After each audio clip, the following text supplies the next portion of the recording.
In the quiet tent of the aged patriarch Jacob, a sense of mystery hung in the air, thick like the desert sands stirred by an unseen wind. Jacob, frail yet filled with divine insight, was preparing for a final act that would echo through generations. His 12 sons gathered around him, each with a story written by their choices, now awaiting the words of their father that would unveil their futures. Jacob, with a voice carrying the weight of prophecy, summoned his sons. The 12 men, a tapestry of strengths and flaws, stood in a circle, eyes fixed on their father. The flickering lamplight played across their faces, etching the gravity of the moment into the silence. Genesis 49 verses 3-4. Reuben, you are my firstborn, my might, the first sign of my strength, excelling in honor, excelling in power. Turbulent as the waters, you will no longer excel, for you went up onto your father's bed, onto my couch and defiled it. Jacob turned to Reuben, the firstborn, his voice both proud and sorrowful. Reuben's eyes reflected the pain of knowing his actions had cast a shadow over his birthright.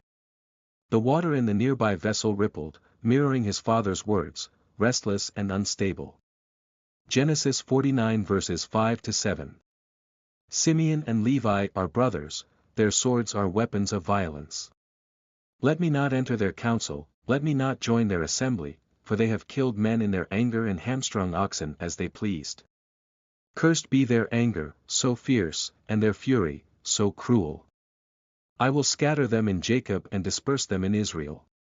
Jacob's eyes sharpened as he addressed Simeon and Levi, recounting their deeds of violence. The memory of their wrathful actions was like a scar upon the family. Their legacy would be one of dispersion, a reminder of the cost of uncontrolled rage. Genesis 49 verses 8-12. Judah, your brothers will praise you, your hand will be on the neck of your enemies, your father's sons will bow down to you. You are a lion's cub, Judah, you return from the prey, my son. Like a lion, he crouches and lies down, like a lioness, who dares to rouse him? The scepter will not depart from Judah, nor the ruler's staff from between his feet, until he to whom it belongs shall come and the obedience of the nations shall be his. A warmth crept into Jacob's voice as he spoke to Judah. The imagery of a lion, regal and commanding, enveloped Judah's destiny. From his line would come rulers and, ultimately, the one to whom all nations would bow. Genesis 49 verse 13. Zebulun will live by the seashore and become a haven for ships, his border will extend toward Sidon. Jacob's voice carried the scent of the sea as he turned to Zebulun, whose future would be tied to the coast and the commerce of the sea. A life of prosperity and connection to the world beyond Israel's borders was his lot. Genesis 49 verses 14-15. Issachar is a raw-boned donkey lying down among the sheep pens.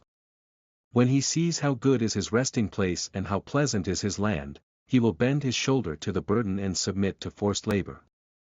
Jacob depicted Issachar as a strong donkey, content with his lot but destined to bear burdens. His strength and endurance would define his descendants, accepting toil for the sake of peace and stability. Genesis 49 verses 16-18.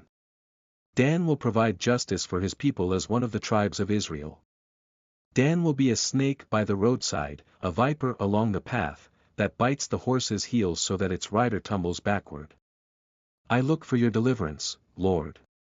Dan's role as a judge among his people was mixed with a warning, a serpent striking from the shadows. His tribe would bring both justice and cunning, a double-edged legacy. Jacob continued with blessings for Gad, who would be a warrior overcoming raiders, Asher, whose land would yield rich food fit for royalty, and Naphtali, described as a free deer delivering beautiful fawns. Each son received a destiny reflecting unique traits and futures.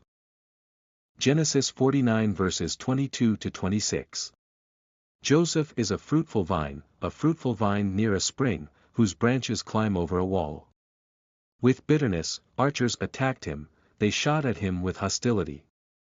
But his bow remained steady, his strong arms stayed limber, because of the hand of the mighty one of Jacob, because of the shepherd, the rock of Israel.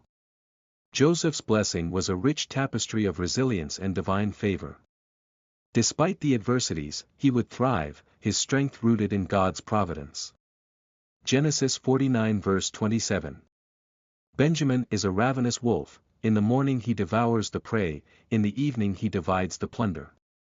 Benjamin's destiny was fierce and predatory, a reminder of the tribe's warrior spirit and their propensity to claim victory through strength. Jacob's final words resonated as both a blessing and a prophecy. He instructed his sons to bury him with his ancestors in the cave of Machpelah, then breathed his last, gathered to his people in peace.